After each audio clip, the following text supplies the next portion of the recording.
Hello मेरे प्यारे बच्चों, स्वागत है आप सभी का फिर से बिहार बोर्ड के इस प्यारे से परिवार में। प्यारे बच्चों, आपकी एक क्वेरी थी सर हिस्टोरी ऑफ अंग्रेजी के कुछ क्वेश्चन बता दी जो इंपॉर्टेंट है। आइए डायरेक्ट सीधी बात करते हैं यार, हिस्टोरी ऑफ अंग्रेजी में है क्या। देखो एकदम मैच द फॉलोइंग, कभी कभी अब तो नहीं पूछता है शायद, बट पूछ लेते हैं कभी कभी। फिलहाल आइए देखते हैं। कहते हैं कि राइट द नेम, शॉर्ट में आएगा क्वेश्चन ये, right the name of 5 Indians writing. अब ध्यान देखना भाई, ये देखो इंपॉर्टेंट है यार आपके लिए। 5 इंडियन राइटिंग, बात समझना आप लोग। यहां पे ये पूछ रहा आपसे कि 5 इंडियन राइटर्स कौन है भाई। अरे हट जा भाई, तू कौन है? 5 इंडियन राइटर्स कौन है पूछ रहा है। 5 Indian writing in English and also mention one poem literary work of each one of them. Writer का नाम बताना है, भारत के 5 लेखक के नाम और उनके साथ उनके रचनाओं को नाम बताना है। तो ये जो क्वेश्चन ऐसे बनते हैं ना, तो देखो आपके 10 नंबर शॉर्ट में आता है, 10 क्वेश्चन। तो उसमें प्रोज के भी क्वेश्चन होते हैं, पोइट्री के भी होते हैं और हिस्टोरी ऑफ इंग्लिश के भी होते हैं 2 क्वेश्चन। तो याद रखना, तो यहां से आप आराम से बना सकते हो। तो क्वेश्चन 2 बार पूछा गया है। तो देखो याद करने का तरीका देखो, बहुत सिंपल है। देखो क्या क्या है, आर के नारायण है यहाँ पे, और मुल्क राज आनंद है, और क्या है, रविंद्रनाथ टैगोर है। 3 तो रविंद्रनाथ टैगोर सबको याद होगा, गीतांजलि। मुल्क राज आनंद का कूली हो गया, आर के नारायण का क्या हो गया, द गाइड हो गया। और कभी कभी यहां से भी क्वेश्चन पूछ लेगा ऑब्जेक्टिव में, द गाइड किसने लिखा है, आर के नारायण ने।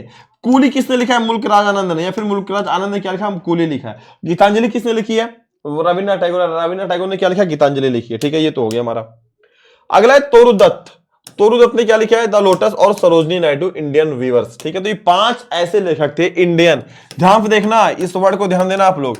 इंडियन राइटर्स पूछ रहा है, इंडियन राइटर्स, इंग्लिश के नहीं पूछ रहा है। ठीक है, इंडियन राइटर्स है ये। अगला क्वेश्चन है कि right a note on the importance of English. क्या कह रहा है कि एक नोट लिखना है कि इंपॉर्टेंस ऑफ इंग्लिश क्या है, मतलब क्या कि अंग्रेजी की क्या इंपॉर्टेंस है इन इंडिया के अंदर। विथ, अब ज्यादा नहीं याद करना, सिर्फ इतना ध्यान देना है। अगर ये पूछ ले आपसे क्वेश्चन कि इंपॉर्टेंस ऑफ इंग्लिश कहां पे इंडिया में क्या है, क्या उसकी तवज्जो है, कैसे याद करें। क्वेश्चन कई बार पूछा गया है, कैसे याद करेंगे। तो बहुत सिंपल लैंग्वेज में है ये कि English is very important for Indians. अंग्रेजी बहुत जरूरी है भारतीयों के लिए इस एज में। कौन से एज में? साइंस के इस एज में, टेक्नोलॉजी के एज में, इस ग्लोबल मार्केट के एज में। इन द पास्ट, भूतकाल में, English open new vistas to the latest knowledge acquired by the western countries for India. मतलब क्या है, कहते हैं कि इंग्लिश ने खोला न्यू विस्टास, नए आयाम, टू द लेटेस्ट नॉलेज, नए ज्ञान के आधार पर, acquired by the western countries for Indians. मतलब क्या, वेस्टर्न कंट्रीज फॉर इंडियंस मतलब क्या, पश्चिम देशों में भारतीयों के लिए बहुत सारे आयाम क्या हो गए, खुल गए। ठीक है, आगे देखते हैं।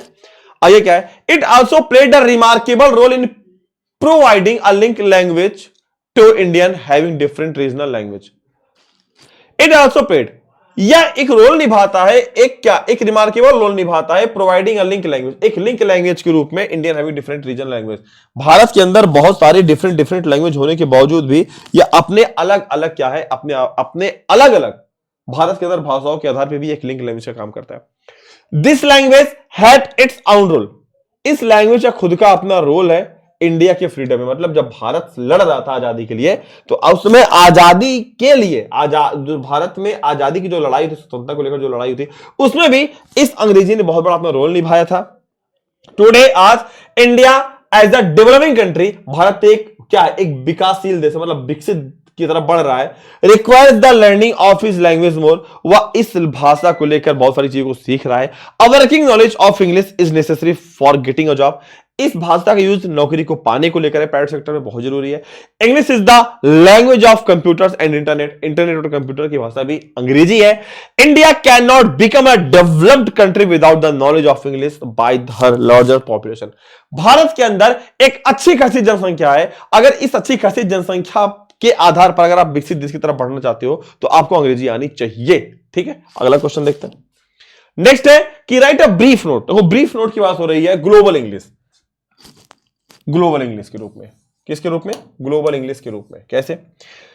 It is a fact that English is spoken all over the world, यह फैक्ट है, तथ्य है कि अंग्रेजी पूरे भारत, पूरे विश्व में बोली जाती है। The majority of the world population speak English, पूरे देश की जो मेजोरिटी पॉपुलेशन वो आज भी अंग्रेजी में बात कर रही है, सबको पता है। It is also spoken in the largest number of countries, अंग्रेजी एक ऐसी भाषा है जो लार्जेस्ट नंबर ऑफ कंट्रीज का मतलब होता है कि लगभग देशों में बोली जा रही है। All the earlier colonies of the British Empire, कहते हैं कि जो उपनिवेशवाद थे, मतलब जिसको अंग्रेजों ने गुलाम बनाया था जिन देशों के, इवन वहां के देशों के साथ साथ भारत भी आज इस भाषा को क्या कर रहा है, अपने यहां उपस्थिति दे रहा है, मतलब दर्ज करा रहा है कि हाँ भाई अंग्रेजी जरूरी है। ठीक, एक तो ये हो गया क्वेश्चन। अगला क्वेश्चन क्या है, ठीक है ना, इसी में अभी the United states has English and it's main language. United state का, यूएस का, समझ रहे हो ना, इसकी खुद की अपनी भाषा, मेन लैंग्वेज अंग्रेजी है। इन द यूरोपियन, अब देखना यहां से क्वेश्चन बनते हैं, इंपॉर्टेंट है। यूरोप के अंदर जैसे रसिया हो गया, फ्रांस हो गया, जर्मनी हो गया, English is spoken by a large number of people, वहां पे एक बड़े आयाम में यह भाषा बोली जाती है। It is the main language of the United Nation, United Nation के लिए यह एक मुख्य भाषा है। Even the Chinese people are learning this language in order to complete with the world in the age of global market economy. कहते हैं विश्व की इस बाजार को पकड़ने के लिए आज वास्तव में चाइना के लोग भी इस भाषा को सीख रहे हैं। ठीक है, याद रखना बेटा क्वेश्चन को, मैंने कहा ना इंपॉर्टेंट क्वेश्चन है, याद रखना। अगला है कि right a note on the future of English. अब देखना क्वेश्चन क्या है, फ्यूचर ऑफ इंग्लिश, आगे देखना, इन इंडिया। कहते हैं कि future of English in India, Bharat के अंदर फ्यूचर ऑफ इंग्लिश क्या है, क्या है, क्या है, क्या है, मतलब इंग्लिश का क्या स्कोप है भारत के अंदर। The future of English is very bright, कहते हैं जो अंग्रेजी का भविष्य है भारत के अंदर वो बहुत ब्राइट है। It has become a global and international language of science, commerce and technology. यह इंटरनेशनल लैंग्वेज बन चुकी, चाहे विज्ञान की बात हो, चाहे कॉमर्स की बात हो, चाहे ट्रेड की बात हो, चाहे टेक्नोलॉजी की बात हो, हर जगह English English English. It is spoken in several countries, यह बहुत सारे देशों में बोली जा रही है। The number of English speaking people is increasing day by day, अंग्रेजी बोलने वाले की जो तादाद है दिन प्रतिदिन बढ़ती जा रही है। It has become the language of job market, नौकरी पाने के लिए अंग्रेजी चाहिए। Even people belonging to non English countries are learning English, ऐसे देश जो अंग्रेजी नहीं जानते हैं वो भी आज अंग्रेजी को सीख रहे हैं, लिख पढ़ रहे हैं। तो अंग्रेजी का जो भविष्य है वो क्या भैया, बहुत ज्यादा, क्या बच्चे, बहुत ज्यादा उसका फ्यूचर क्या है, बहुत ज्यादा भैया ब्राइट है। क्या बच्चे, बहुत ज्यादा क्या बेटा उसका फ्यूचर ब्राइट है। अगला क्वेश्चन है, English is an international language how, अंग्रेजी एक इंटरनेशनल लैंग्वेज है कैसे, इस क्वेश्चन का आंसर दो। कैसे? English is an international language not because it's read and spoken by the largest number of people but also because it's read and spoken in the largest number of countries. अंग्रेजी international भाषा इसलिए नहीं कि लोग इसको पढ़ते या बोलते हैं, इसलिए है कि बहुत सारे देशों में यह भाषा बोली पढ़ी और लिखी जा रही है। Almost all the former colonies of Britain make us English as an important. कहते हैं कि भैया लगभग जो पहले की जो कॉलोनी थी, जो उपनिवेशवाद थी, जिसको अंग्रेजों ने उसको उपनिवेशवाद बोलते हैं, उपनिवेश, उसमें भारत एक था। ठीक है, वो भी आज अंग्रेजी को एक प्रमुख लैंग्वेज के रूप में देख रहे हैं। India being a colony of British Empire has English as an importance language. Bharat जो कि कभी अंग्रेजों की एक उपनिवेशवाद के रूप में जाना जाता था, उसकी भी इंपॉर्टेंट लैंग्वेज आज इंग्लिश ही है। It is also the modern concept of globalisation and growing international trade that has increase the importance of English. वास्तव में यह आज मॉडर्न कॉन्सेप्ट बन चुका है। आज अगर आपको ग्रो करना है, अगर आपको चाहे व्यवसाय में हो, चाहे साइंस में हो, चाहे बिजनेस में हो, तो हर तरफ यू शुड नो इंग्लिश। ठीक है, अब देखो ये क्वेश्चन ऐसे आ सकते हैं, right the name of the 5 Indian English, ये शॉर्ट में आएंगे आपकी उसी 10 क्वेश्चन में एक क्वेश्चन ये भी दिया रहेगा। 5 इंडियन इंग्लिश राइटर्स, ध्यान सुनना, क्या है, 5 Indian English writers, Indian English writer हैं, ध्यान देखना। पहला अरुंधति राय, कमला दास, अरुण जोशी, आके नारायण, मुल्क राजानंद, 5 लोग हो गए, याद रखना। अब इनके यहाँ पे राइटर का नाम नहीं बता, इनकी बुक का नाम नहीं बताना, अगर बुक का नाम बताना हो तो लिखा रहेगा। अगर राइटर पूछेगा तो केवल राइटर, इंडियन पूछा है तो इंडियन बताना, विदेश का मत लिख देना। ठीक है, विलियम शेक्सपियर मत लिख के चले आना। Right a brief note on modern English, कहते हैं मॉडर्न अंग्रेजी पे एक ब्रीफ नोट लिखिए। कैसे लिखेंगे? 3 इंग्लिश थी, ओल्ड, मिडिल, मॉडर्न। तो modern English is standard English, modern अंग्रेजी एक स्टैंडर्ड अंग्रेजी के रूप में जानी जाती है, जो 1500 ईस्वी से लेकर अब तक चल रही है। It is spoken and written in the same way in the larger parts of the world, same वही तरीके हैं, हर देशों में उसी तरीके से लिखी जाती है। It has its own standard pronunciation that is known to received pronunciation, मतलब ये जो मॉडर्न अंग्रेजी है उसका जो स्टैंडर्ड प्रोनाउंसिएशन है वो एक रिसीव्ड प्रोनाउंसिएशन के रूप में जाना जाता है, याद रखना इस चीज को। It is different from old mainly in spelling, जो ओल्ड इंग्लिश थी सबसे पहले 449 में आई थी, उससे बहुत अलग है। उस समय की अंग्रेजी बड़ी उबड़ खाबड़ थी, जैसे खड़ंजा एक पिच रोड, समझ लेना, तो ये पिच रोड है, ओल्ड इंग्लिश खड़ंजा रोड थी। Some old structure of sentences has been discarded. कहते हैं कि ओल्ड अंग्रेजी में जो पुराने स्ट्रक्चर थे उसको डिस्कार्डेड कर दिया गया, मतलब उसको हटा दिया गया। आज नए कॉन्सेप्ट ने, नए रूल, नए नियम ने क्या कर दिया है भैया, आज उसने अपने आपको सेटअप किया है। The meaning of the some old English words have undergone and complete change, modern English has its own grammar and dictionary. कहते हैं कि ओल्ड अंग्रेजी के पुराने शब्दों को, पुराने नियमों को हटा दिया गया है, मॉडर्न अंग्रेजी का खुद का अपना नियम, खुद की अपनी डिक्शनरी है। और वास्तव में देखा जाए तो आज ये अलग अलग देशों में अलग अलग तरीके से विद्यमान है। नेक्स्ट है, right a brief note on the Indian English. कहते हैं कि भैया इंडियन अंग्रेजी पे एक ब्रीफ नोट लिखो। अब इंडियन अंग्रेजी क्या है देखते हैं। English played a very important role in the past. कहते हैं as it help Indian writers to acquire the latest knowledge from the western countries. Angrezi है, अंग्रेजी ने एक मुख्य रोल निभाया हमारे पुराने के दिनों में। इसने भारतीय लोगों की बहुत मदद की। वेस्टर्न कंट्री के लेटेस्ट नॉलेज को जानने के लिए भारतीयों की इसने बहुत मदद की। किसने? अंग्रेजी ने। इट वर्कड इन लिंकिंग, इसने जोड़ने का काम किया different parts of our country. अलग अलग देशों से आज हम जुड़ रहे हैं गूगल के माध्यम से, यूट्यूब के माध्यम से, तो अंग्रेजी ही है वो। And have to being people from different region together, और इसने मदद किया अलग अलग रीजन में रहने वालों को एक साथ करने के लिए। इट वॉज इंग्लिश, यही वह अंग्रेजी थी that give the dimension of a national movement for the freedom struggle. ये वही अंग्रेजी है जिसने राष्ट्रीय स्वतंत्रता में, राष्ट्रीय चीजों में इसने अपना क्या किया भैया, बहुत योगदान दिया। किसने? यही अंग्रेजी है। ठीक, टुडे, आज science brings the world closer, आज विज्ञान हमको नजदीक ला रही है। सही बात है, गूगल बैठे बैठे आप अमेरिका की जानकारी ले लेते हो।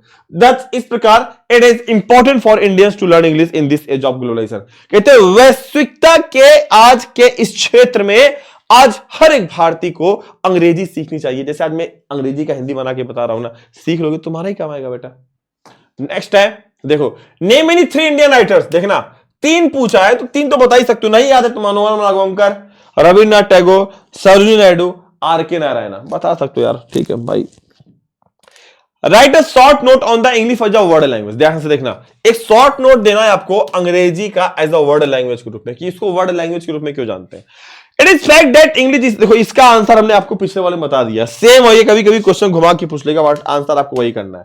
ठीक है, सेम वही क्वेश्चन है। ठीक है, अब ये क्वेश्चन देखो, write a short note on Indian English poetry. ये क्वेश्चन इंपॉर्टेंट है, कैसे याद करेंगे। In Indian English poetry began to be written in the early part of the 19th century. S C. Derozio, K P. Ghosh, Toru Dutt, Manmohan Ghosh, E T C. जो भारतीय अंग्रेजी, ऐसे भारतीय काव्य संकलन बोलते हैं ना, काव्य बोलते हैं ना, काव्य संकलन की जो शुरुआत होती है वो 19वीं शताब्दी के स्टार्टिंग में होती है। चाहे एस.सी. डेरोजियो, के.पी. घोष, टोरू दत्त, चाहे मनमोहन घोष, इन लोगों के द्वारा इस चीज की शुरुआत होती है। Are the pioneers in this field. ये अग्रणी थे, ये प्राणेता थे, ये अग्रेता थे। किसको? पोएट्री को लेकर, मतलब इन्होंने शुरुआत की है। Sarojini Naidu, known as the nightingale of India, composed many lyrics under the influence of great romantic poets of England. Rabindranath Tagore got Nobel prize. देखना, कहते हैं कि जो सरोजिनी नायडू थी, उन्हें नाइटिंगेल ऑफ इंडिया के रूप में जानते हैं, भारत की कोकिला के रूप में। वो क्या होती हैं? वो विदेश के, इंग्लैंड के बहुत सारे रोमांटिक कवियों से प्रभावित होकर उन्होंने बहुत सारी रचनाएं लिख डाली। रविन्द्रनाथ टैगोर ने भी अंग्रेजी में लिखा था गीतांजलि। 1914-13 में उनको मिलता है क्या? Nobel prize for literature in the masterpiece of Gitanjali. ये अंग्रेजी का इतना बड़ा भैया रोल है आज के टाइम पे, ध्यान से समझना। कहते हैं Aurobindo Ghosh, a seer and the nationalist wrote and the epic Savitri. कहते हैं अरविंदो घोष जो कि क्या थे, एक मतलब भड़काने वाले, एक ऐसे कह सकते कि एक राष्ट्रवादी के रूप में उन्होंने एक एपिक, एक महाकाव्य, एपिक का मतलब महाकाव्य होता है, महाकाव्य लिखा। क्या? सावित्री लिखा। देर आफ्टर, उसके बाद host of writers like Nissim Ezekiel, R K. Ramanujan, Jayanta Mahapatra, P Lal, K N. Daruwalla, याद आया के.एन. दारूवाला, ठीक है, Shiv K Kumar, Kamala Das, etc enriched Indian English poetry with the variety of themes. कहते हैं अपने अपने गुणों और अपने अपने तरीकों से इन्होंने काव्य में जिन चीजों का उन्होंने वो किया है, वास्तव में ये भाई अपने आप में इनकी जो प्रचुरता थी, इनकी लिखने के जो तरीके थे ना, उससे अंग्रेजी पोएट्री को इन्होंने बहुत आगे बढ़ाया। अगला क्वेश्चन है, देखो आपसे अलग अलग तरीके से पूछेगा, ध्यान से देखना। आपसे पूछ लेगा 5 इंडियन इंग्लिश राइटर्स पूछेगा तो पीछे बताया हूं। फिर पूछेगा 5 इंडियन इंग्लिश नॉवलिस्ट पूछ लेगा, ठीक है, पोइटिक पूछ लेगा, स्टोरी राइटर पूछ लेगा तो इंडियन लगा रहेगा, इंडियन के आगे नोबलिस्ट लगा देगा, इंडियन के आगे राइटर्स लगा देगा, इंडियंस के आगे पोएट्री लगा देगा, तो भाई कुछ भी पूछ सकता है, बट ध्यान देना। तो बंकिम चंद्र है, खुशवंत सिंह, विक्रम, अनीता देसाई और शशि थरूर। शशि थरूर जानते हो ना, उनकी अंग्रेजी। तो ये 5 थे जो नोबलिस्ट, जो उपन्यासकार थे। ध्यान से देखना, ये उपन्यासकार थे। इसके पहले जो आपको बताया वो क्या थे, वो उपन्यास के लेखक थे। अगला है देखो ड्रामेटिस्ट के बारे में, 5 इंग्लिश ड्रामेटिस्ट के बारे में पूछ रहा, नाटककार। यहां पे क्या पूछा आपसे, यहां पूछा नोबलिस्ट, यहां पूछा ड्रामेटिस्ट। ध्यान देना, ऐसे लिख लो 5 कॉपी में, यहां पे लिख लो DRA, 5 ड्रामेटिस्ट के रूप में, 5 स्टोरी राइटर के रूप में, 5 नोबलिस्ट हो गए, 5 राइटर्स हो गए, इंडियन रहेगा यहां पे 5 इंडियन लिख लो, और ऐसे सबको लिख लो। तो इंडिया, ये नोबलिस्ट कौन कौन से, ड्रामेटिस्ट कौन कौन से, तो जो अब देखो यहां पे क्या पूछा है, यहां पे इंग्लिश ड्रामेटिस्ट पूछा है, भारतीय नहीं पूछा है, ये विदेशवा वाला पूछा है। देखो जैसे यहां पे क्या है, इंग्लिश लिखा हुआ था लेकिन इंडियन लगा दिया, यहां पे इंडियन नहीं लगाया है, खाली अंग्रेजी का। तो कौन हो गया, क्रिस्टोफर मार्लो हो गया, Alexander Pope, William Shakespeare, T.S. Eliot और जॉन वेबस्टर। तो याद कर लोगे यार, बहुत ईजी है, ठीक है, it's a very easy task, you can do it. Right a short note on the Indian English novel, Indian अंग्रेजी नॉवल पे शॉर्ट नोट्स लिखना है। तो आपको बताना देना चाहता हूं कि भैया हमारे देश के अंदर इंडियन नॉवेल का एक बहुत बड़ा रोल रहा है, इसने मदद की नॉवेल रीडर्स को अलग अलग नॉलेज में, अलग अलग चीजों को ग्रैप्स करने में, ठीक है। तो इसको तो आप पढ़ लेना है, सिंपल है, इसमें बहुत ज्यादा टफ नहीं कि बहुत बड़ा टफ पार्ट है, हमने आपको इसमें दे दिया। अगला है name any 5 Indian English poets. देखो आ गया ना इंडियन इंग्लिश पोएट के बारे में, तो तोरू दत्त, रविन्द्रनाथ टैगोर, श्री अरविंदो, सरोजिनी नायडू, कमला दास, ये पोएट्स हो गए 5। कभी ड्रामेटिस्ट, कभी नॉवलिस्ट, याद रखना, अलग अलग पूछेगा, इस चीज को आप लोग ध्यान रखना। अब देखो, अब पूछोगे सर और कौन सी इसमें इंपॉर्टेंस इंग्लिश हो सकती है।